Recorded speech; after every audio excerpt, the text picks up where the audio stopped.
So again, welcome to the Breathe Oregon webinar, which is featuring tonight our community air monitoring partners. Breathe Oregon has been a standing collaboration between Neighbors for Clean Air and our our partners who really provide a lot of technical assistance, whether it's Portland State University researchers, it's been also Northwest Environmental Defense Center and other Lewis and Clark environmental law folks that have really helped us bring technical expertise to strengthen and lift up community advocacy in the area of air quality and air pollution advocacy. So tonight we're really excited to host you. I want to just quickly let my other two staff partners from Neighbors for Clean Air introduce themselves, and they're going to be here also helping manage the chat and your questions. So Nikisha. Sure. Good evening, everyone. My name is Nikisha Nathan. I'm a co-director here at Neighbors for Clean Air. Thanks for joining us. Hello, everyone. My name is Oscar Edwards Hughes, and I am the advocacy manager here at Neighbors for Clean Air.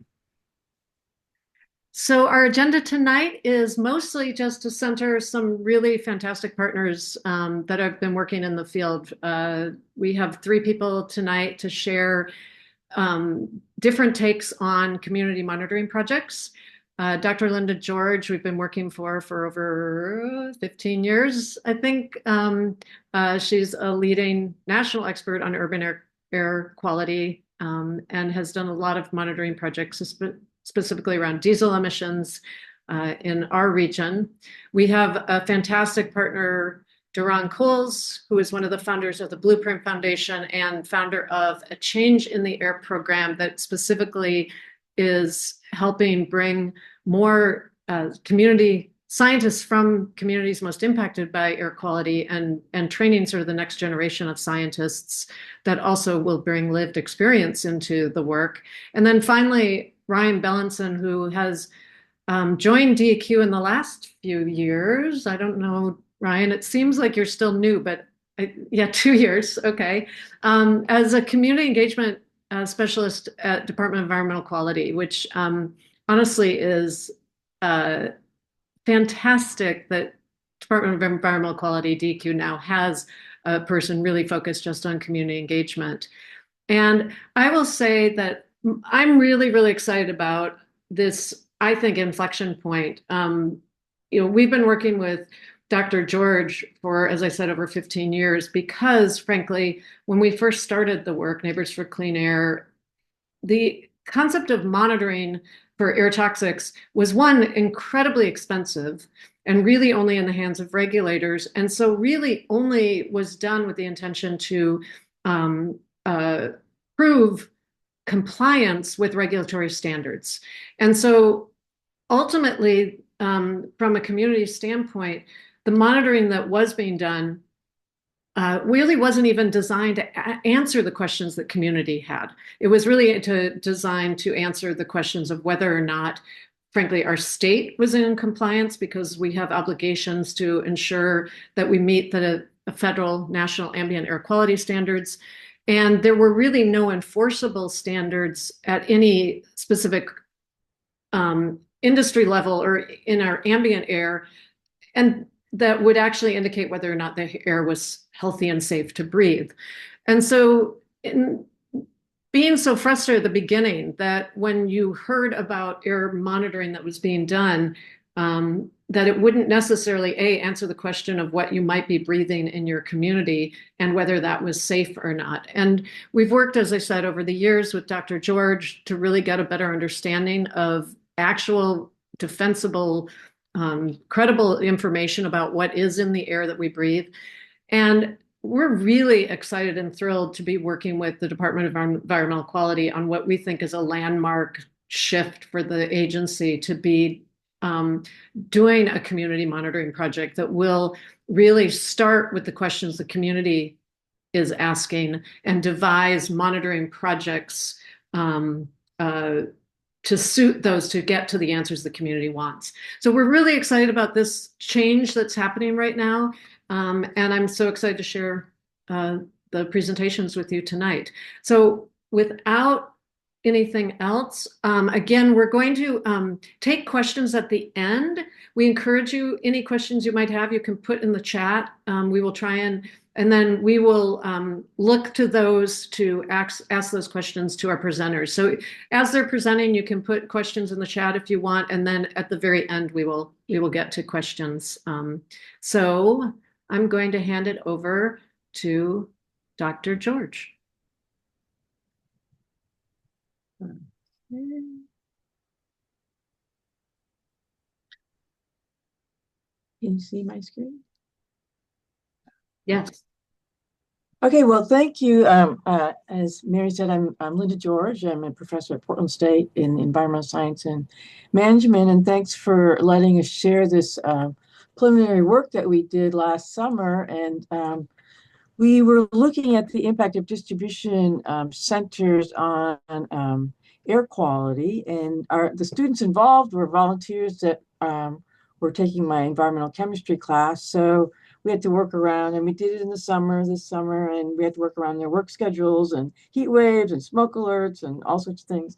But we managed to get a relatively interesting set of data that we think can help us make some sense of things happening around distribution centers. But before I get into our data that we collect, I just want to talk a little bit about our work with diesel at Portland State.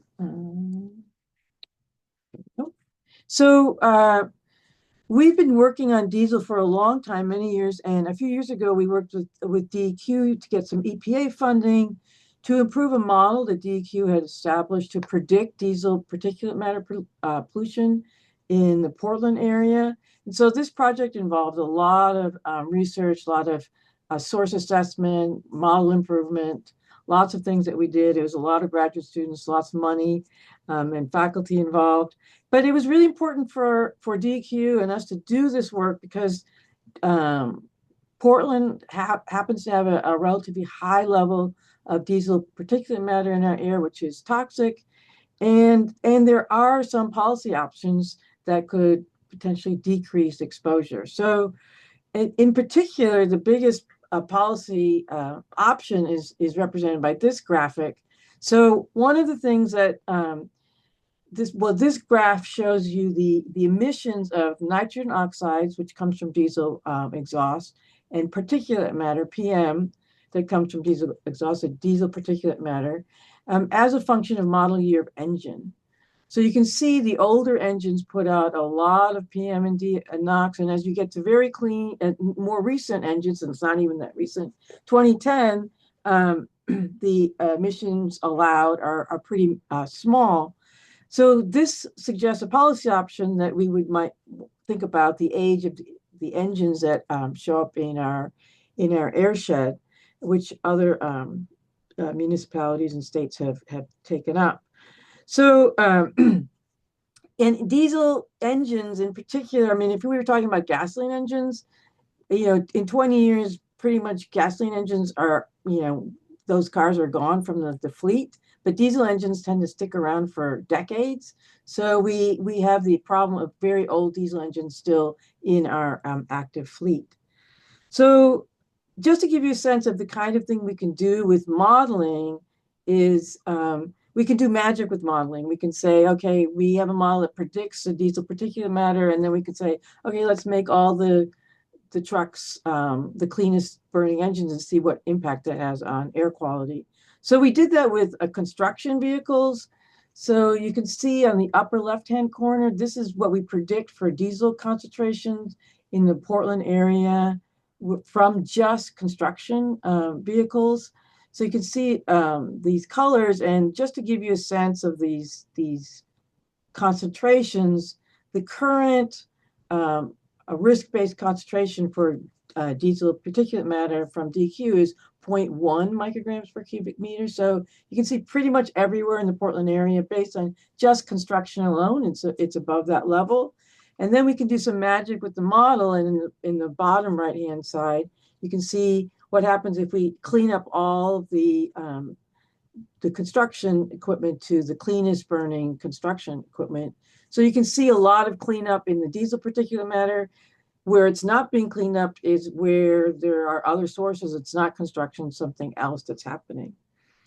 So this is the kind of thing we can do with models. But as we were working on this project, another thing that DEQ was worried about was the growing influence of distribution centers, trucking distribution centers in the Portland area. And there's good reason for that, because within 10 years from 2010 to 2020, there was an increase from 5 to 20% roughly of the percentage of, I'm going to admit Megan here, the percentage of commerce that was conducted via e-commerce, retail purchases via e-commerce. So that then demands that there be distribution centers, and these distribution centers tend to be within, they can be within residential areas. I also, to just kind of get a longer view, this is the percentage of e-commerce over time coming from the Census Bureau. And you can see the big jump in 2020 when there was the pandemic, but that trend line continues to increase. And then also, this is something that Mary shared from the Department Bureau of Transportation in Portland. So this is a graph of the growth in employment expected in Portland, and warehousing is the highest increase, and that represents a pretty significant increase in expected employment in the Portland area.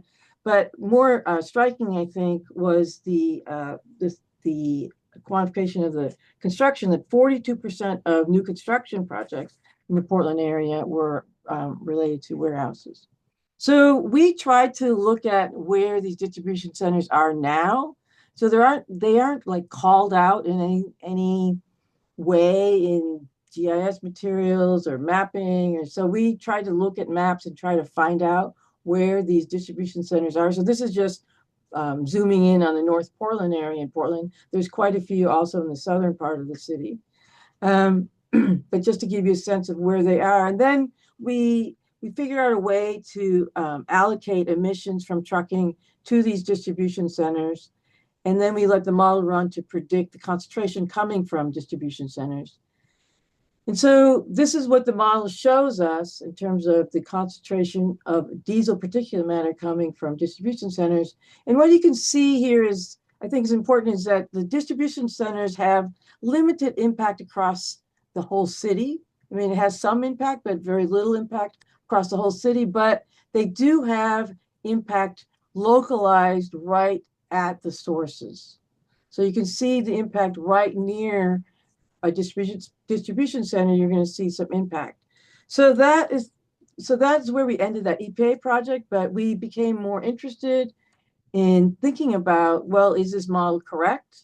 So can we see this localized impact? So that is what set us up for thinking about doing a research project last summer. So before I go into those results, I just want to review a little bit quickly what is diesel particulate matter. So many of you have seen this before. So this is diesel exhaust. So diesel exhaust, unfortunately, is not just one thing. It's a combination of toxic gases and particles. So nitrogen dioxide is one that is particularly elevated from diesel exhaust. But the particles themselves are interesting because they can be very small. So they are less than 100 nanometers in diameter. So we call them ultrafine particles. And that is important because they get deeper into our lungs. They can pass the blood-brain barrier. So they are particularly easy to get into our systems. And they're coated with all sorts of toxic compounds. So it's kind of a drug delivery system, if you would. The other thing about diesel particulate matter is it has a black carbon core. And I want you to kind of hold on to these things, because when we went to measure diesel emissions and the impact of diesel emissions on the neighborhood surrounding these distribution centers, we're trying to target these characteristics of diesel emissions. So elevated nitrogen dioxide, ultrafine particles, and the blackness of particles. So that's what we did.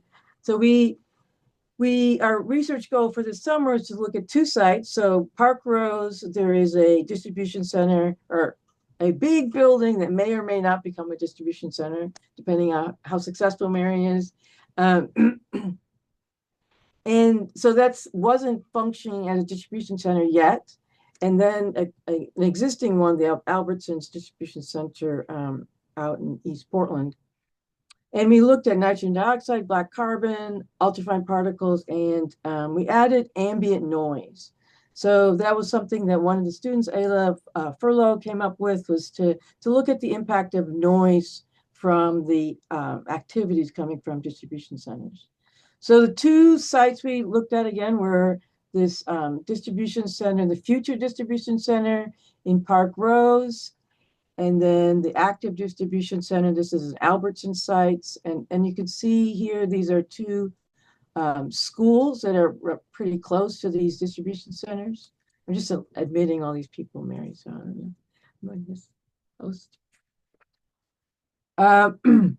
So I'm just going to show you the data that we collected and give you a sense of where we are. Oh, I just want to check my time. Where am I? Okay. 9.5 minutes. Okay. My phone went off, so. Okay, so I'm not going to go into the protocol for the black carbon and ultrafine particles, but I just want to say that we zeroed them. So in clean air, the levels that we're going to be talking about are 0. But when we measure a weekday, so this is the Albertson site. And so what you see here are some measurement sites downwind from the Albertson sites for black carbon. So this is weekday, so where we expect to see a lot of activity. We see downwind, so the wind is coming from the northwest. We can see elevated levels of black carbon downwind from the Albertson site. On the weekend, it's still somewhat elevated, but less so. Okay, so that's kind of what we expect to see, some difference between weekday and weekend. But interestingly, in Park Rose, so this is a site that's not active. There's no active distribution center. And we don't see any particular pattern. It's actually a little bit higher on the weekend, which was a surprise to us. So that kind of tells us when we go back next summer, we have to pay attention to what's going on the weekend at Park Rose. Maybe there's some other activity that's happening that we're not aware of. And then looking at the ultrafine particles, again, we see this weird thing. So this is distance away from the Park Rose site and the ultrafine particle levels. So again, so in very clean air, we see, like if you were in the middle of a forest somewhere, ultrafine particles would be about 5,000 particles per cubic centimeter. By a freeway, right next to a freeway, you would see 100,000. Okay, so so right now, these points on here are distance away from the distribution center. You can see on the weekend this level, but then the weekend again we have this high level that we were surprised to see. So again, just something for us to keep in mind later on. This is at the Wilkes Distribution Center, so the Albertson Distribution Center. So weekday, you can see a higher level of ultrafine particles, and in the weekend, it's relatively clean. So this is what we see for an active distribution center. Okay, we also measure nitrogen dioxide. It's a little more complicated to explain this. Maybe I'll just skip this and we'll go to noise because I think that has more interest. So the noise survey, we use a microphone on an iPhone and an external microphone on an iPhone and calibrated with a calibrator. And then the students went out and made noise measurements at various sites around these 2 our study sites. And again, weekday and weekend to get that contrast between activity and presumably less activity or no activity from freight on the weekend.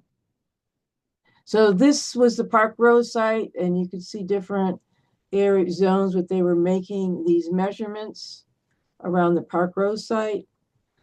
And again, you see distance away from the site, and then you see the noise level in decibels. So this red dashed line is the allowable level for a residential area. So you can see it's kind of noisy right next to the proposed distribution area, and it's probably coming from the traffic on Sandy Boulevard. But you don't really see that much difference between weekend and weekday in this site. When we look at the Albertsons noise map, we see quite a contrast between the weekday up here for noise and the weekend noise.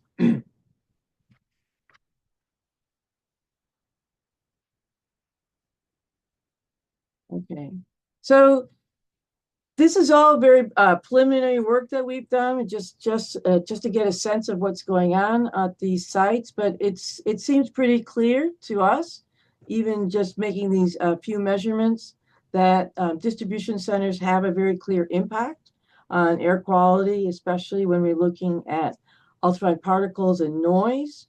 We have to do more work to understand the black carbon influence. NO2 also, as a gaseous emission, also shows its impact. So what we're excited about is that also that we can use noise as a pretty good way of assessing the impact of these freight vehicles. And that's a pretty accessible way measurement to make by citizens. The other measurements that we made are pretty complicated to make and require pretty expensive equipment. But noise is something that I think we can expand to community groups, I hope. So we have some next steps for next summer. Try to get more information about the kind of trucks that are showing up at the distribution center. Again, to maybe feed into a model that we'll develop in the future. So I think that's all I have. Okay, so I'll pass it on to Duran for another. Yeah, thank you, Linda. And thanks for, sorry that the hosts will have to let people in if they're coming in. So Duran, if you see some folks pop up, thank you.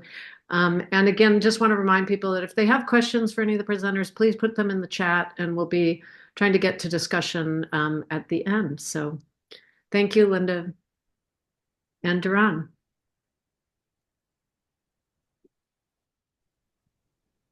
All righty. Okay. Everybody can hear me. Everybody can see my slides. Yeah, yes, great. So hi, everybody. Like Mary said, I'm Duran Coles, and I'm with DRC Learning Solutions. I'm also the current program director for the Changes in the Air program through the Blueprint Foundation. My background is in engineering, mechanical undergrad, civil engineering, my master's and PhD, and I have training in education for 14 years at OSU. This topic is very close to my heart, and I'm glad to be with you to talk about it tonight. So here's what I'm going to share in the next 10 minutes. I'm going to give you a quick overview of the Blueprint Foundation, and then I'm going to talk a little bit about the context in which Change in the Air operates, or CAP operates. Then I will discuss the barriers to engaging with community in these efforts and the benefits that come along with it that make those barriers not less daunting, but certainly makes us more determined to remove them. Experts from within well, first I'll say I'm using experts within because I'm trying to give context for the work that we're doing. And lately there has been some divisive language around this phrase. And so I am flipping the script. We are talking about experts from within tonight. And so I'll give you an overview of CAP and some real world applications as well. So first, the Blueprint Foundation. Blueprint is a workforce development nonprofit. Our motto is that we reconnect Black youth to nature, to each other, and to jobs in the green sector. And we do this through a model that I developed at OSU called the WISE model, where we take students out and they witness nature. So imagine having Black youth out at the coast or at Silver Falls and hearing someone say, oh, this is my first time being at the coast, or this is my first time seeing a waterfall.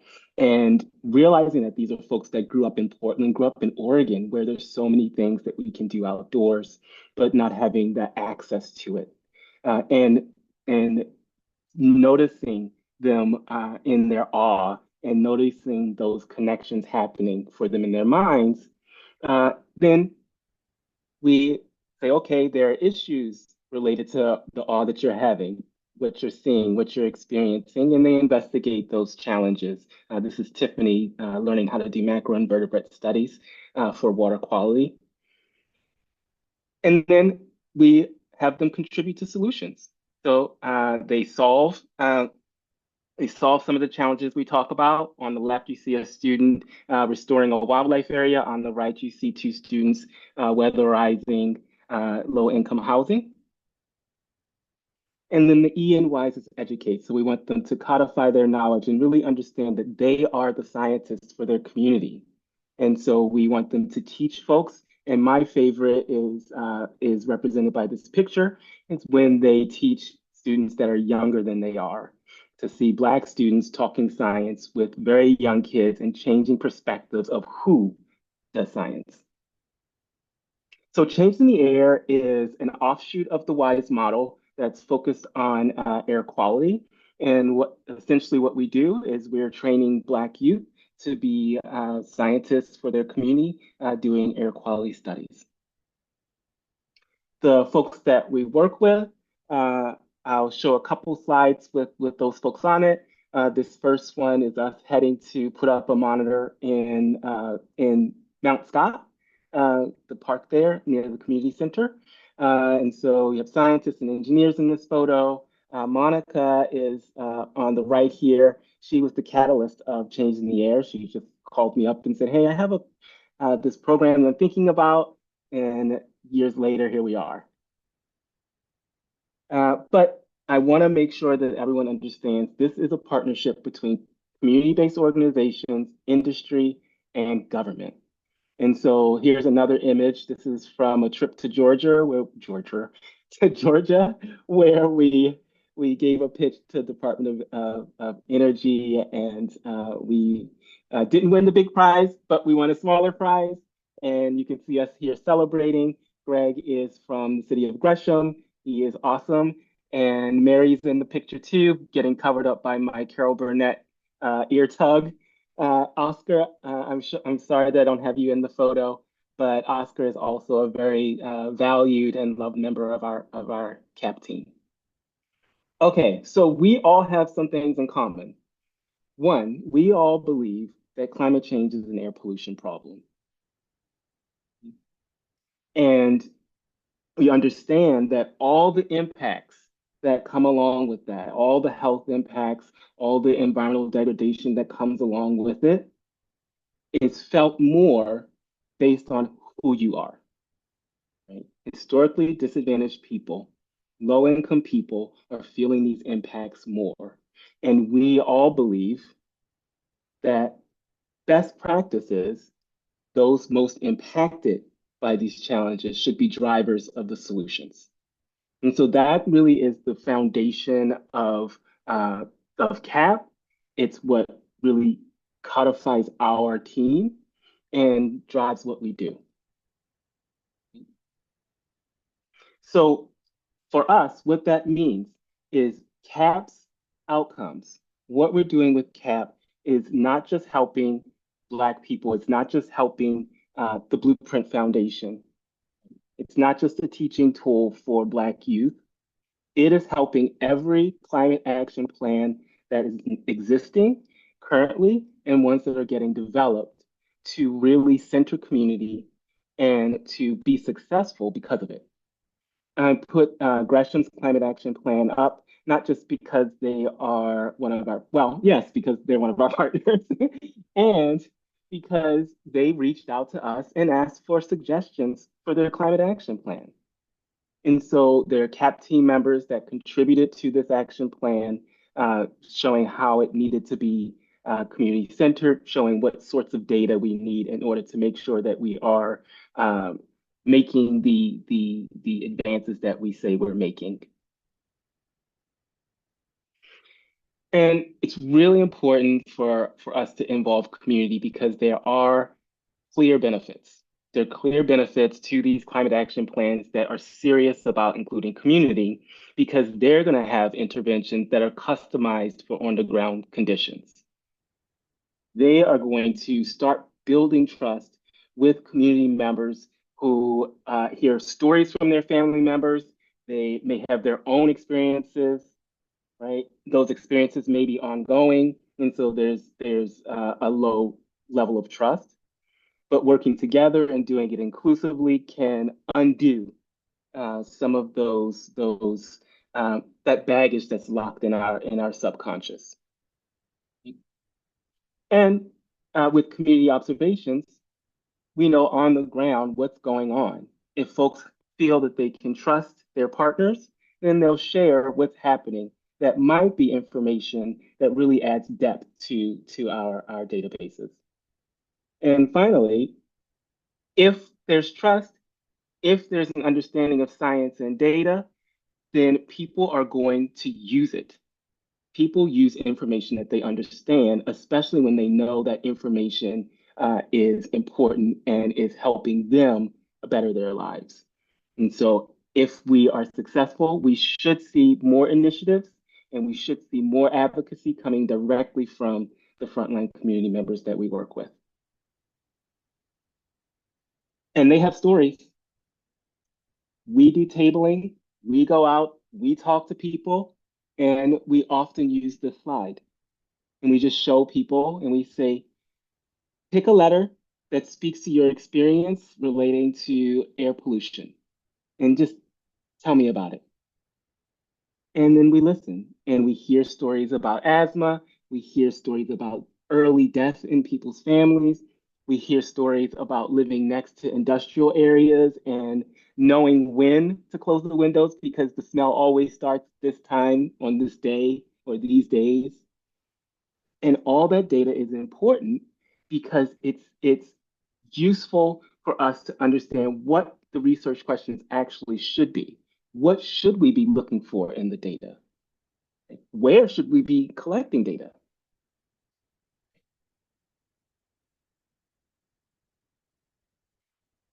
So there's benefit, but we are not delusional. We know that there are systemic inequities. We know that there is the baggage. We know that there is capitalism that is all, in my opinion, a system of oppression that is maintaining itself. When we're scared to work together, when we don't trust each other, when we're scared of science and data, things don't change. And so we want to make sure that we break these tethers. We want to reduce mistrust. We want to reduce the scarcity mindset. We want people understanding science, understanding the power of data. We want processes that are more streamlined and community centered.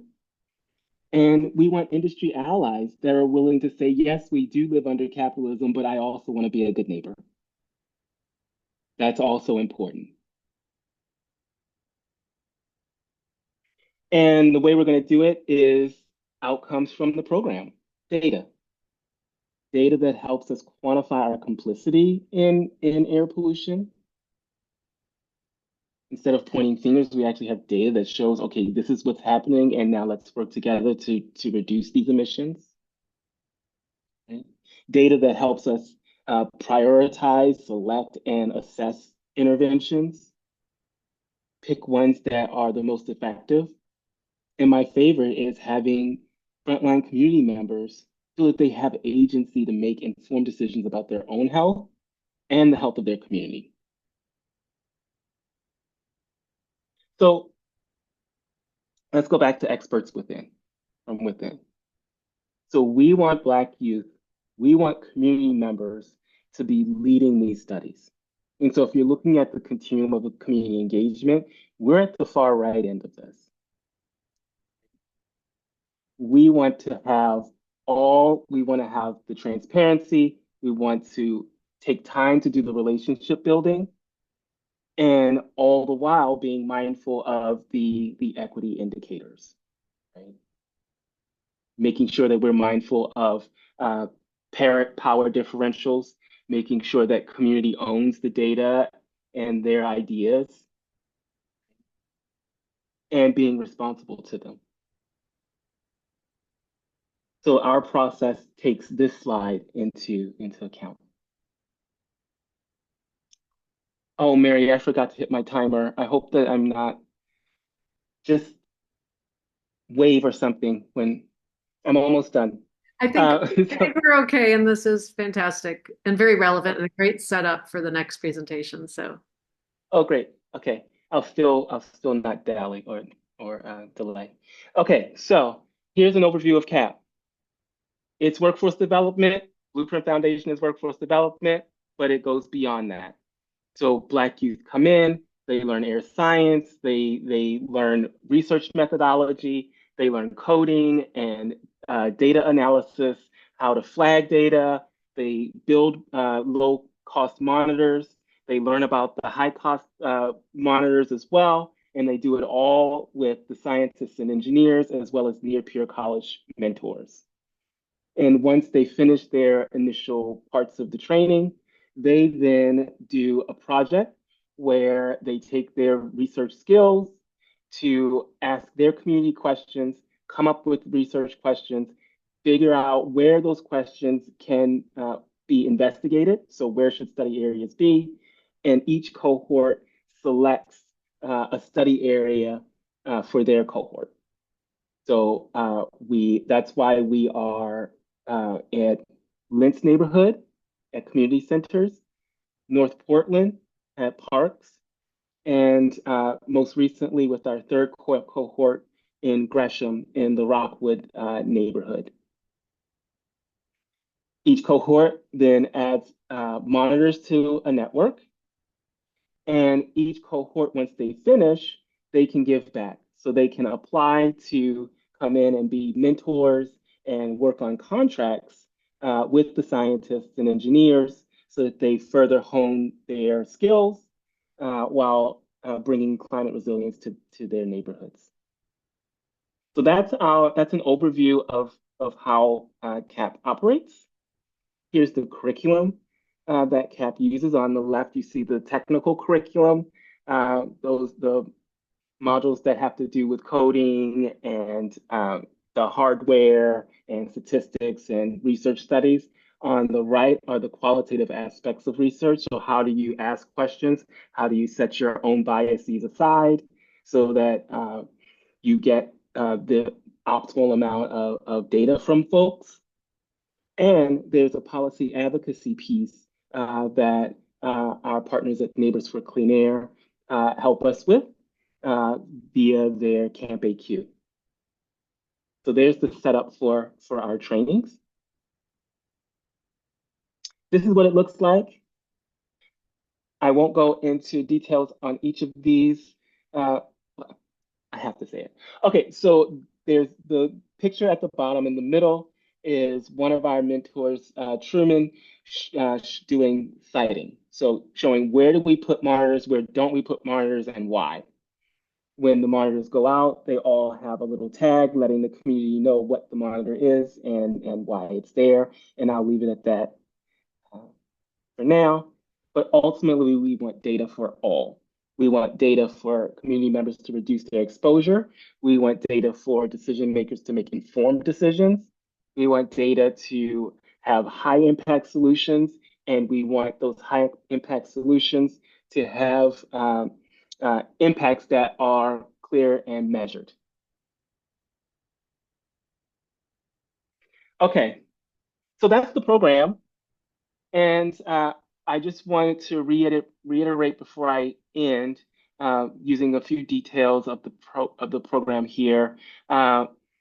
We want the students to understand that they are the scientists, so they are hired on as such. So the students see their position description, they see how much they're going to make, they see what their role is, and so forth. For the CS1s, this is the first half of their training, and then they can apply for the second half of their training to work on the contract work as well. Okay, Mary, I'm going to stop here. I think I've gone way over my time. If there's more time, I'll talk about our future efforts before we leave today. Thank you, everybody. Thank you, Duran. That was really fantastic. And yeah, hopefully we can answer questions in the chat if people want to get into that and at the end. But I want to make time now. I think that's an excellent, I think the two, seeing the work that Dr. George has done and seeing the commitment Duran has to training next generation scientists, so that we really are building that expertise within communities is really key. But as I said at the onset, I think that the shift that DEQ is making also to embrace this concept is going to make a massive difference in that change part of change in the air that Duran speaks to. I think the idea of really being able to change the systems is also going to need to see our institutions change as well. And so I'm excited to see what we've been really honored to be the community partner for DEQ in getting this program scoped and helping get it launched. And so I'm very excited to introduce Ryan Bellingson to talk about the new CAP DEQ, what we call the AA CAP. Thanks, Mary. And thanks, Duran, for sharing. Thanks, sorry about that. No, it's all good. It's all good. So good evening, everyone. Thanks for being here. Thank you for having me. Come on, here we go. Okay. So I'm here to talk about a program, as Mary mentioned, called Community Air Action Planning. And I know this is confusing. As we've been doing this work, we've recognized that there are a number of different programs that are doing community scale monitoring that share an acronym, and I think part of this could be a signal that we're just building on what incredible practice has been developed by folks like Duran and the incredible work of the Change in the Air program, the work of Linda, thinking about new ways of monitoring emergent challenges. So we're coming into this very humble. We're just starting out. We're wanting to explore how we can make a shift as a regulatory agency, think about being a vessel for helping to understand problems in new ways, and be more flexible. But we're coming into this recognizing that we are not necessarily the experts on community scale monitoring. It's folks like Linda, Duran, and many others that have been doing this work for years that we are excited to be able to learn from and hopefully help amplify the work that they have been doing for a long time. So I'm the Department of Environmental Quality's public engagement analyst for the Air Quality Division. My background is not in air quality per se, it's in policy decision making, helping government organizations think about how they share power and make decisions with the people that are impacted by the decisions government makes. And what I'll be doing is talking about this new pilot program we're starting called Community Air Action Planning, or AA CAP. So just a real simplistic background here. Communities across Oregon are impacted by air pollution from a broad range of sources. And for communities that are historically overburdened, thinking about that systems thinking that Duran has been speaking about, it's a really complex kind of soup that these communities that are impacted by complex air quality challenges are facing. So they're facing air pollution from a variety of sources, from things like wildfire smoke to the building materials that are in our homes and offices and where we learn. And the way our system has been created, both at the national and state level through rulemakings, through the legislative process, we think about air pollution in targeted, individualized programs. We don't think about air pollution at a community scale. And for historically underserved, socioeconomically burdened, and those communities on the front line of climate change impacts, this model really doesn't handle the complex challenges that they face. So that's sort of just some background for where this comes from DEQ's point of view. So the Community Air Action Planning pilot program is being brought forward with a grant from the EPA, and at its core, we're wanting to do community scale monitoring. We're wanting to bring air quality monitoring equipment, give that equipment to communities to collect data about their air quality, put that data in the hands of community, and build community capacity, do education work alongside it.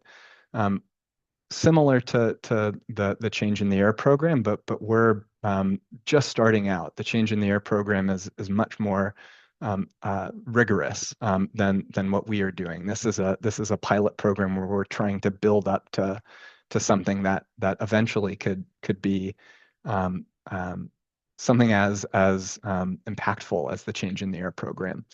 And this grant that we have to do this work supports us, but it also supports partners. So we're working with Neighbors for Clean Air to think about how we work with communities in new ways. This is a totally different model for DEQ. So NCA is helping us think about how we work with communities as partners, how we empower communities very differently than what we have done traditionally. We're working with a research consultant who's helping us make sure that the data that gets collected is publicly shared in real time with the community that data is coming from, who's collecting the data. And we're working with Portland State University to help us evaluate and learn what is the impact of working in this new way. So our AA CAP program, it works through two phases. And these two phases I'll quickly describe. This is a model that we workshopped with a steering committee of 16 different organizations that were represented by advocacy groups, community-based organizations, nonprofits, and state and local government agencies. And phase one of this work is really focused on understanding a community's air quality concerns and evaluating the air quality challenges, as well as doing capacity building work. And we do this in a few different ways. So first and foremost is community air monitoring, and Linda and Duran can speak much more eloquently about community air monitoring than I can. I'm by no means an expert in this space, but we'll have access to a few different types of monitors. We'll have purple air monitors, we'll have ethylometers and weather stations. This will help us capture qualitative data. But we also recognize these monitors, as both Linda and Duran talked about from their work. Monitors only gather certain types of information. It doesn't necessarily tell the full picture. So we'll also be doing community knowledge mapping, trying to understand from community members how air pollution impacts their day-to-day life. What is it that air pollution really looks like in a way that a monitor simply won't be able to tell us? That qualitative piece of information is really important to developing a holistic understanding of air pollution in a community. We'll also be doing education work. So air quality is, as you all know from just the presentations tonight and probably your prior work, is a really complicated topic. And we want to create different trainings for the communities we'll be working with to help them understand air pollution, what is air pollution, how it impacts them, how it impacts their health, understand what is our system to regulate air pollution, and how can they get involved in solutions? What do community solutions potentially look like? And at the end of phase one comes a community error report. So we synthesize all of the data that the community collects and give that back to the community. That's their community error report. And now we start phase two of the work. So that's focusing on identifying pathways for action. And here the community is really in charge of figuring out what action do they want to take. What is it that they learn through a community error report? And based on that learning, what do they want to do? So this is not an expansive list, or excuse me, an exhaustive list. This is just to give you a sense of some of what those community-led action items could potentially look like, but this will be different everywhere. So we only have those three types of monitors that I mentioned. So a community might say there's other data that we want to gather. We want to gather data about air toxics, for example. And our job as DEQ will be helping the community gather the resources necessary to do the further investigative work that they want to do. A community might decide there are concrete solutions that they can just go for. They can do things like tree planting. They can do things like weatherizing homes or installing air filtration system in homes. And again, our job will be supporting the community to deliver on those solutions that they identify. A community might also decide there are really, really complex really complex challenges at play. And there are no clear solutions. So what we need to do is bring together a consortium of community leaders from industry, from local government, from state government, from community itself, to talk about the issues and figure out what can we all do collaboratively when we want to come together to make a positive change. And this is something that's happening in a number of states around the country. So that's what these photos are from, are kind of community steering boards for figuring out how to improve air quality. So all of these different types of solutions, they're community identified and led. And DEQ, we're there to support the community and getting the solutions they identify. So now I just want to kind of highlight where we are. You heard a little bit about our model, but practically what we're doing, where we're working, who we're working with. So with that steering group we worked with, we identified a selection methodology. We have limited resources, and we know that there are a number of communities across the state that could be a good fit for this type of community scale monitoring and action model. So we wanted to figure out how do we go about choosing those communities. And what we came up with a steering group was looking at two sets of criteria. So pollution indicators and community indicators. And what we ended up doing was asking communities across the state to fill out a survey, letting us know that they want to be involved in this work. And we evaluated each response we got against these sets of indicators. And that gave us a sort of ranking of what are the communities best suited to work with us through this program. And the four communities that we selected that we'll be working with initially during this pilot phase are the Gresham neighborhoods of Rockwood and Wilkes East, McMinnville, Medford, and Chiloquin. Chiloquin is about 25 miles north of Klamath Falls. So these are four very different communities. They face very different types of air quality challenges. They have different socioeconomic challenges. And we're excited to test this model with different types of communities across the state.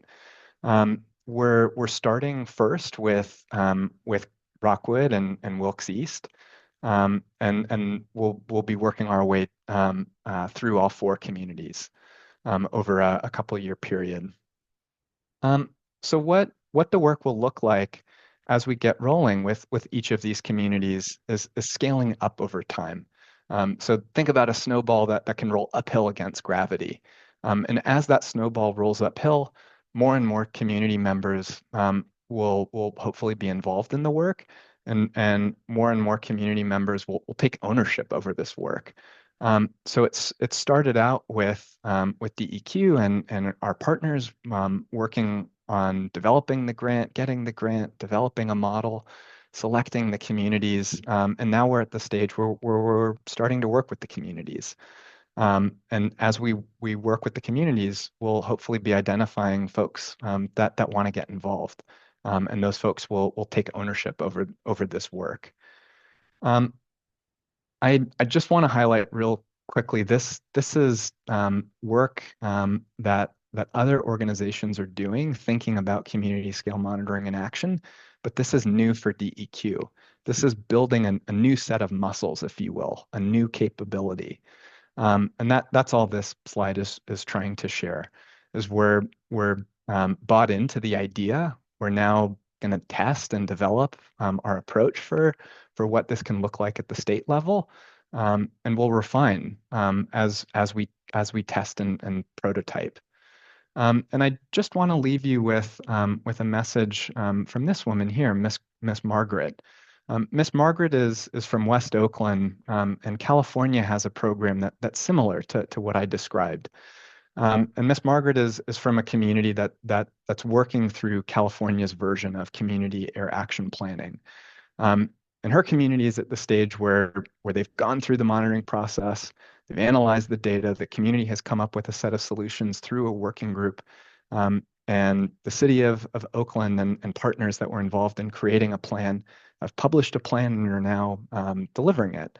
And this quote from Miss Margaret, she says, we're no longer having to go knocking on doors asking for participation from regulatory agencies and government officials. This is a new day for decision making and planning that goes far beyond emissions reduction. And what we're hoping at the most aspirational level, I can't promise we'll get there with this pilot phase, but at the most aspirational level, we want community members to be empowered by the data that they collect and the understanding they gain about local air quality, and having a stake in decision making, knowing that their voice is making a difference in decision making. And that's really where we're eventually trying to work toward. So again, thank you so much for having me. It's really a pleasure to be able to be here with everyone, and Duran and Linda, learn from all of your work. And yeah, thank you again. And I'll pass back to Mary. Thank you, Ryan. So thank you everybody for again being with us tonight and listening. I'm hoping that what you're hearing is some ideas about, I mean, we know that there are going to be 4 discrete locations that DEQ is going to execute its community monitoring, but I'm hoping that by including Duran and the Change in the Air program, and including the type of work that Linda is continuing to do, is really about that, we don't need to wait for DEQ to come into our communities and do this. That, there is a lot that we can kind of conceive on our own to identify the questions we want answered and to find ways to do that. And so I just am really excited about this, and just wanted to share with you that there are more and more stronger resources for communities to take control over this information, as Duran said, to own our own data, and to have it come from within. And I think that's really important. So I was excited to be able to share this with you. I am excited to be working with DEQ moving forward, because I do think this is a huge opportunity of growth and learning for the agency. And yeah, would like to open up to the questions. I'm not sure if Nikisha or Oscar wants to maybe jump in and maybe ask some of the questions that you're seeing, and if any in the chat, or do people have some questions they want to ask? So far, we have no questions in the chat. We have some great feedback, great presentation. Thanks so much, Duran. Awesome program. Ditto. And there's a recommendation to take a look at the Northeast Coalition of Neighborhoods board opportunities. There's 1 or 2 at-large positions left. Thanks for that shout out. And then another thanks so much for sharing, Ryan. Super great stuff happening. So we can take a second, and if someone would like to type a question in, I do see. Yeah. Um, Gotta find the hand thing. Oh, Yeah. let's see. So if we can just have folks just ask one question and encourage folks to refrain from making long comments, but to make sure we're able to get questions from our panel. Thank you. Go for it, Peggy. Okay, I just joined the new District 2 NECN, not to be confused with the old NECN, and it consists of 28 established neighborhoods and 6 community-based organizations. So that's a lot of people. And who they want for the at-large positions is they said they want people that live in the District 2, but they want like like they said, oh, if we can get somebody from a university person, and then I'm just thinking, the clean air people, whatever. They want people that care about our community, which of course everybody at this webinar does. But anyway, so I don't know everything about everything. I just know we're on the cusp of change with Portland, and I think it's wonderful opportunity, just like you said with DEQ. People are thinking outside the box finally, and I'm interested and I'm hopeful that we can make a lot of positive changes. So anyway, somebody, you can call me anytime. I can give you some background information about it if you want. But Thank we're you, forming, Peggy. yeah, and thank you. It's a wonderful presentation. Can you put your maybe an email address or a phone number Oh, in the sure. chat if people want to get hold of you? Yeah. Yeah. And I want to also mention, I mean, one of the really exciting things and partly because Neighbors for Clean Air has been sort of in these spaces working with Change in the Air as a partner, but also then with DEQ. We're really excited because the first launch project that DEQ, it happens to coincide really at the same time that Change in the Air is also involved with Multnomah County, also in the same East Portland, Wilkes area. And so we're going to really get off with the idea of how can we move these two projects forward together in a way that becomes really additive for that East County community. I think that the problems of that East County, the problems of air pollution, honestly, some of Linda's early work that she was doing on the distribution centers and warehouses, from the study that she talked about that she had done a few years ago, EPA funded study on diesel emissions, she really helped bring to light that there was significant amount of air pollution issues in that East County area and East Portland area. And so when both the county partnering with Change in the Air, Duran's team, as well as when DEQ was evaluating the different communities across the state to choose, it's not surprising that both those projects landed in that area. So we're really excited about the opportunity, and I think it's going to get us off on the right foot to see how we really incorporate the values and the approach that Change in the Air brings to this, as well as we're bringing with the community in the DEQ's community air monitoring project. So it's going to be an exciting opportunity to put everything that you've heard tonight into action. It really, I mean, that specific community really represents, I think, a lot of the key work of Linda's, early identification of the air pollution problems out there, and then the way to bring these approaches to community problem solving. So I'm pretty excited about that. And it's getting started in just a couple of weeks. We're having a launch event to get that off the ground with our partners at the middle school there. You have a couple of questions, so I'm going to hop on in and make sure that we're able to get those answered. Megan's got a question for you, Ryan. What was your method of reaching out to communities to gauge interest in participating? Yeah, thanks for raising that, Nikisha, and thank you, Megan, for asking. We worked with the steering committee that kind of helped us plot out our framework for the program. They represented the whole state. We had folks from every corner of the state, so they helped connect us with different community-based organizations in particular, in their region, whether it be a region of Portland Metro or of Southeast Oregon, et cetera. So we kind of started there. And then what we did was look at pollution data. So there were those pollution indicators that I showed on my screen, and we looked at what are, excuse me, what are those communities that we know have chronically poor air quality based on the ambient monitoring that DEQ does through our lab, and just focused on trying to reach out to neighborhood associations, school districts, religious institutions, whoever we could find that was from these communities that from our data we could see were impacted by air pollution. Just let them know what we're doing and invite them to participate, and just kind of scaled over time, trying to share as wide as we could over a period of about I think 6 weeks. And we ended up with a couple hundred responses. And unfortunately, we only have resource to work with 4 communities, so we see there's a real interest from across the state. And to be honest, almost every community that ended up applying could be a pretty good fit for this approach.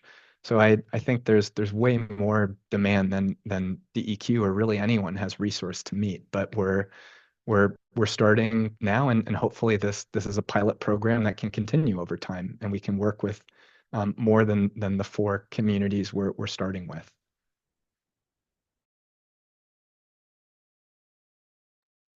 Thank you, Ryan.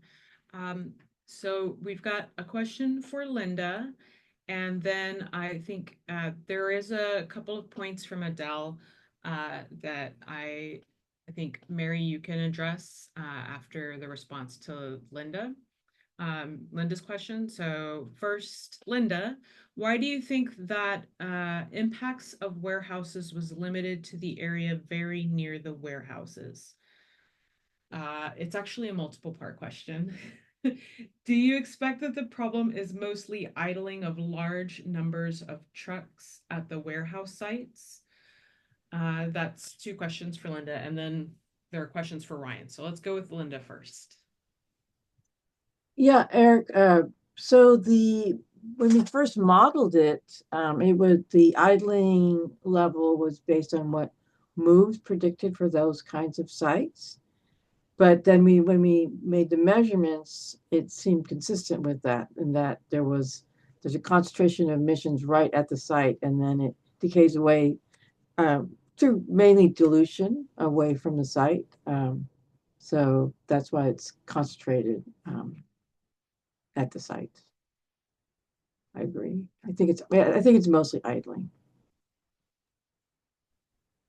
Thank you. Ryan, you mentioned that the CAP work will build a new set of muscles, and this seems like good work.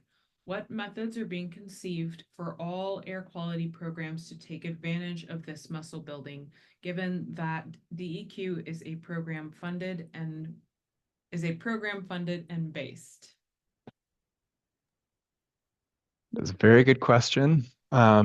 And my answer probably won't be particularly satisfying.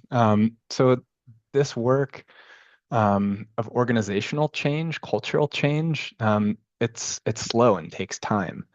So we're starting with the CAP program, the Community Air Action Planning program, and trying to expose as many people as possible within the agency, within the Air Quality Division, to this work, so that they can learn about it. They can see from a comfortable position, a little bit on the sideline, and eventually explore how these new capabilities that we're utilizing to do this work could be useful for their work.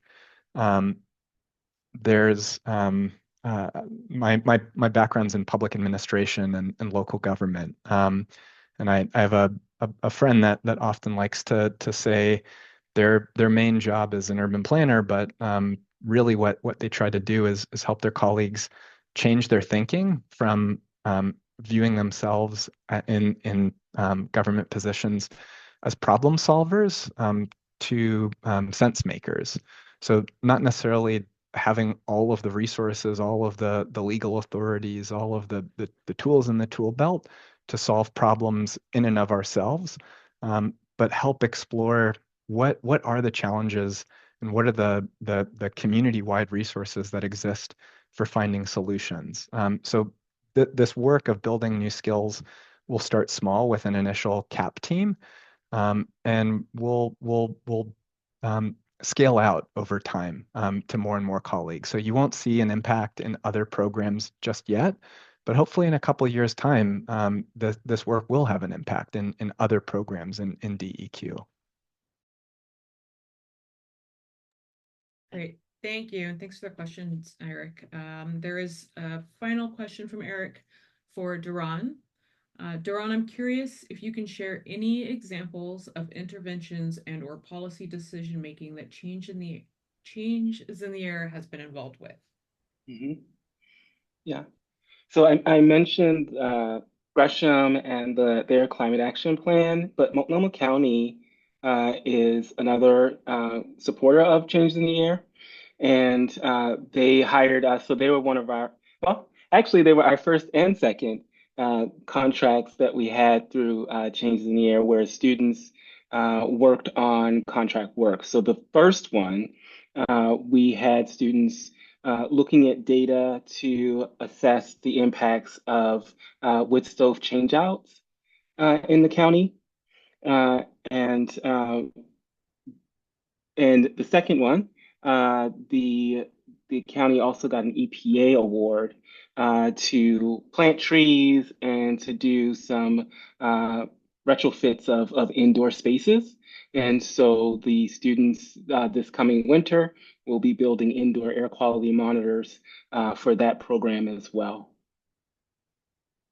Oh, and on the North Portland side, our collaborators at Portland Harbor Community Coalition are looking at the impacts of the Superfund cleanup. And so I know that the CAP team is in conversations with them and figuring out how to link our research to theirs so that they can have a stronger footing as they do their work. Great, thank you. Okay, I don't see any other questions that pertain specifically to our panelists.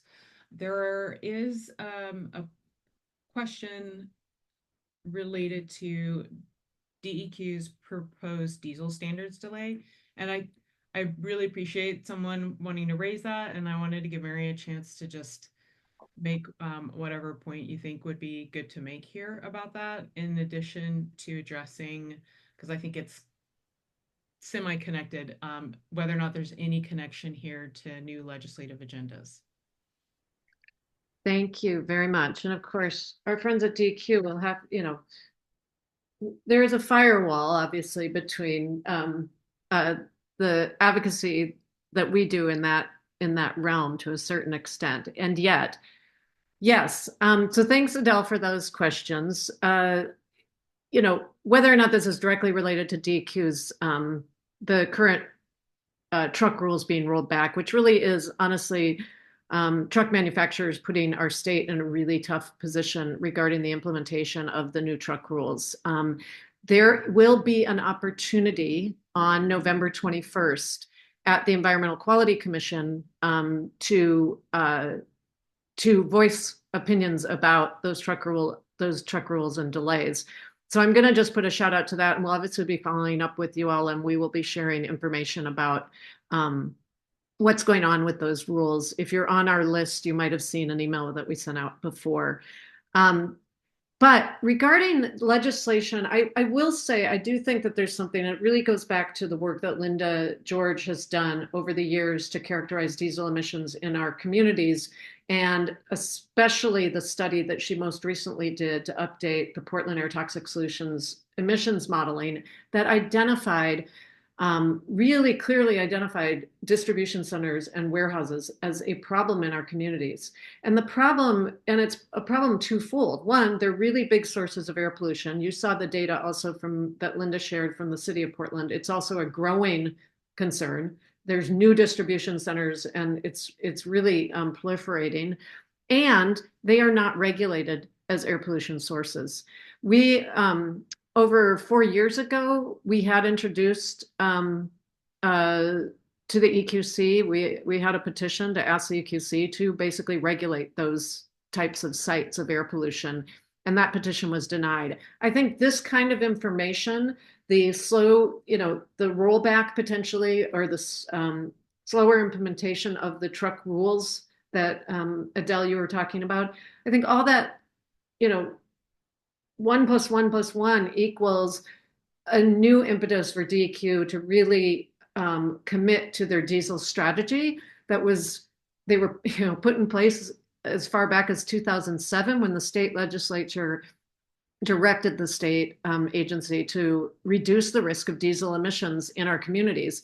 And honestly, by their own admission, they have not done that. They have made very, very little progress to make the air safer for the people who are most impacted by diesel emissions in our Portland Metro community, but also our state. So yes, I do think all of this is helping make that case for the state that we really need to do something about this. And even better, it's giving us really clear direction of how to do that. I think, when I first saw the diesel problem, almost, 12 years ago, it looked like a very amorphous mob, kind of blob of pollution across our whole Portland Metro region. Linda's work primarily has helped us really understand, where is that pollution coming from? What are the types of sources? Is it equipment? Is it trucks? Is it, the rail and marine activity? And what would even better, what would getting the, highest level of standard engines, how would that change the picture? And it would change it pretty dramatically. So we have better information. We have better justification of the efficacy of policy. And I think we're really ready and primed to do that. And I think, honestly, the truck rules getting delayed by the, truck manufacturers orchestrating a huge problem to implementing those rules only give us more impetus to take the action that we can legally take in our states to address the problem. So I'm pretty excited. I mean, I think we are teed up to kind of go back and address things like warehouses and distribution centers, ports, and even construction equipment through policy changes. I'm excited about DEQ's commitment through the establishment of a transportation program, deeper work from DEQ in this area. And I'm really excited about the total number of partners we have that are starting to work on this, on these issues. We have a lot more community partners that I think are really taking this on as high priority. So I'm kind of excited that we're going to have we're going to be looking at actually land use policy in the next legislative session that will also address, where are these distribution centers, being cited, or any new industrial activity being cited? Is, what is the potential risk to the communities that live next to those sites of new distribution centers, and what's being done to mitigate that problem and mitigate for those risks. So we're looking at a couple of things, and I do encourage folks.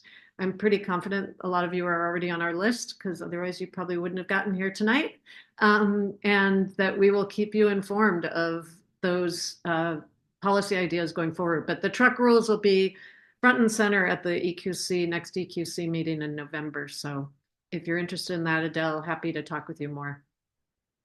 So. Fantastic. And thank you, Adele, for the question. No need to apologize for asking those great questions.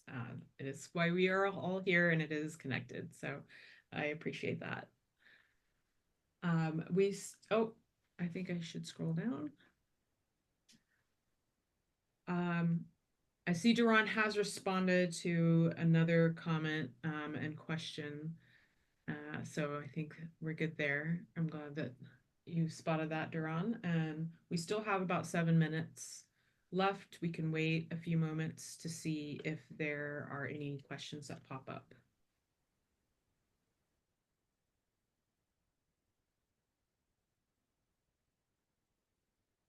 Or we can give you 7 minutes back to your evening And I am just so grateful for everyone to be here. I'm particularly grateful for the work of Linda and Duran and our partners at DEQ on this. But to all of you, really, I think it's going to be about, this information getting into our communities and what the communities then can do to reduce air pollution. And thank you for my team. Always great. Akisha and Oscar.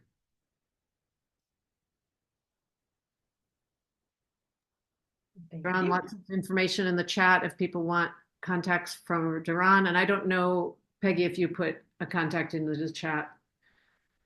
Peggy did put that contact in there. Great. All right. I think we can wrap up then and say goodnight. Thank you very much. Thank you. And Eric did just post that a heads up that he's leading the effort along with Amina Foster to renew our diesel strategy at DEQ. And he hopes to engage with everybody on this. Thank you, Eric.